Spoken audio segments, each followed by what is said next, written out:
ഹരേ കൃഷ്ണ. ഭഗവാൻ അർജുനനോട് ക്ഷമയുടെ മഹത്വത്തെക്കുറിച്ച് സംസാരിക്കുന്നുണ്ട്. ഉദാഹരണമായിട്ട് പറയുന്നത് ശിശുപാലൻ്റെ കാര്യമാണ്. ശിശുപാലൻ്റെ 100 തെറ്റുകൾ, 100 അപരാധങ്ങൾ ഭഗവാൻ ക്ഷമിക്കുമെന്ന് ശിശുപാലൻ്റെ മാതാവിന് സത്യം ചെയ്തു കൊടുത്തിട്ടുണ്ട്.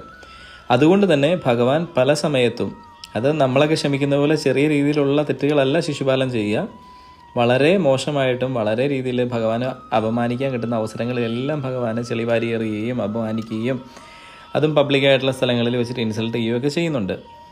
ഇതെല്ലാം ഭഗവാൻ ക്ഷമിക്കാൻ തയ്യാറാവുന്നുണ്ട്. അപ്പം സാധാരണ മനുഷ്യർക്കും ഇത്തരം അവസരങ്ങൾ നമ്മുടെ ജീവിതത്തിൽ വരുമ്പോൾ നമ്മൾ സംയമനം എന്ന് പറഞ്ഞൊരു സംഗതി നമ്മുടെ ഉള്ളിൽ നിന്ന് പുറത്തു പോകും. ഈ സംയമനം നഷ്ടപ്പെടുമ്പോഴാണ് പലരും പ്രതികരിക്കുന്നതും തുടർന്ന് നമ്മുടെ ജീവിതം ആ പ്രതികരിച്ചത് മൂലം ഉണ്ടാകുന്ന പ്രശ്നങ്ങളിൽ അകപ്പെട്ടു പോവുകയും ചെയ്യും. പലപ്പോഴും നമ്മൾ അത്തരം സന്ദർഭങ്ങളിൽ ചെന്നപ്പെടുകയാണ് ചെയ്യുന്നത്. ഭഗവാനെ പ്രാർത്ഥിച്ചാൽ അത്തരം സന്ദർഭങ്ങളിൽ നിന്ന് നമ്മൾ അകന്ന് കിട്ടും. ഹരേ കൃഷ്ണ.